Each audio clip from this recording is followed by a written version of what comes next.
This business MLM मैले यो question चाहिँ एकदम धेरै सुनिराखेको छु के किनभने ट्रेडिसनल एमएलएममा अथवा अरू मल्टिलेभल मार्केटिङ कम्पनीजमा चाहिँ फ्यु थिङ्स के हुन्छ दे आर क्वाइट टिपिकल हुन्छ है। जस्तै त्यसमा चाहिँ के गर्छन् भने you have to make a list and approach our own families and friends है, जुन चाहिँ हाम्रो बिजनेसमा we don't do any of that, हामीले त्यो गर्दैनौँ।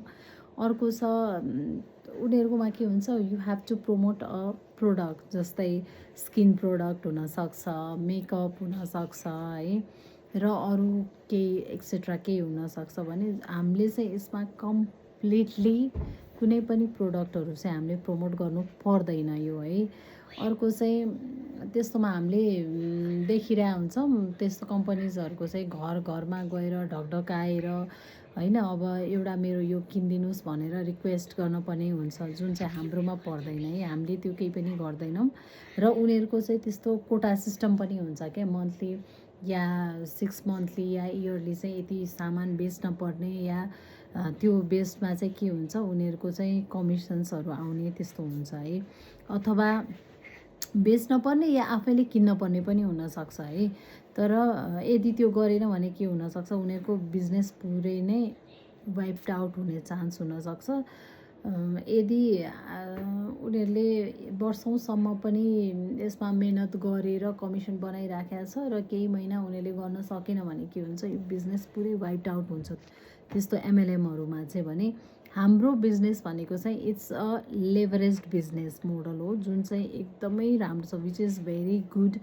किनभने हामीले चाहिँ यसमा चाहिँ कसरी अर्न गर्छौँ भन्दा चाहिँ हामीले on the result of our own efforts, हामीले जति एफोर्ट देखाउँछौँ यसमा अथवा हाम्रो टिमले जति टिम एफोर्ट देखाउँछ त्यसको रिजल्टमा चाहिँ हामीले के गर्छौँ अर्न गर्न थाल्छौँ है। अब यसमा चाहिँ अब हामीले सोचौँ न ट्रेडिसनल सेल्स मोडलमा चाहिँ के हुन्छ भन्दा चाहिँ त्यहाँ मेबी अब सेल्स मोडल भन्ने बित्तिकै सेल्स म्यानेजर हुनसक्छ अर सेल्स एजेन्ट्सहरू हुनसक्छ, जसले गर्दा चाहिँ आफूले अब कुनै पनि प्रोडक्ट्स या अरू केही सेल्स मार्केटिङ गर्यो अथवा त्यो सेल्स गरेको भोल्युम अनुसार क्वान्टिटी अनुसार चाहिँ के हुन्छ सेल्स कमिसन पाउने हुन्छ। भने हाम्रो चाहिँ मैले अघि भनिसकेँ हाम्रो चाहिँ यो business our business is a leverage business model हो, जसमा चाहिँ हामीले के गर्नुपर्छ भन्दा हामीले हाम्रो फ्यामिली फ्रेन्ड्सलाई चाहिँ केही पनि सेल गर्नु पर्दैन। हामीले चाहिँ वी डोन्ट स्टक इन्भेन्ट्रिजहरूलाई स्टक गर्नु पर्दैन। अर्को चाहिँ हामीले हाम्रो कुनै पनि डेली मन्थली क्वार्टरली इयरली कोटा त्यस्तो सिस्टम हुँदैन। र अर्को चाहिँ हामीले प्रोडक्ट्सहरू मेन भनेको चाहिँ importantly we don't sell any kinds of products. हामीले यसमा अब के गर्छौँ त भन्दा we actually promote our business model है। हामीले गर्ने भनेको we have to promote our business model which is very fantastic very good business model. हाम्रो यसमा चाहिँ यो business system it comes with everything है।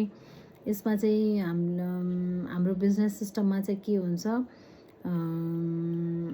इट कम्स विथ एभ्रिथिङ, जुन चाहिँ हाम्रो सक्सेसको लागि चाहिँ भेरी इम्पोर्टेन्ट हुन्छ। It comes with our own website हुन्छ, हाम्रो यसमा आवर ओन वेबसाइट हुन्छ हाम्रो एउटा। It comes with automated marketing system हुन्छ। अब मेन भनेको it comes with step by step video based comprehensive training हुन्छ। यसमा चाहिँ अर्को लाइफ टाइम मेन्टरसिप र कोचिङ हुन्छ, जुन चाहिँ बेस्ट भनेको चाहिँ के हो भने best of all it comes with proven path to success. यो सबै भयो भने आई थिङ्क सक्सेसको लागि इम्पोर्टेन्ट कुरा हो जस्तो लाग्छ है मलाई चाहिँ। यदि if this sounds interesting to you why not check it out? If you have nothing to lose but everything to gain. Bye bye.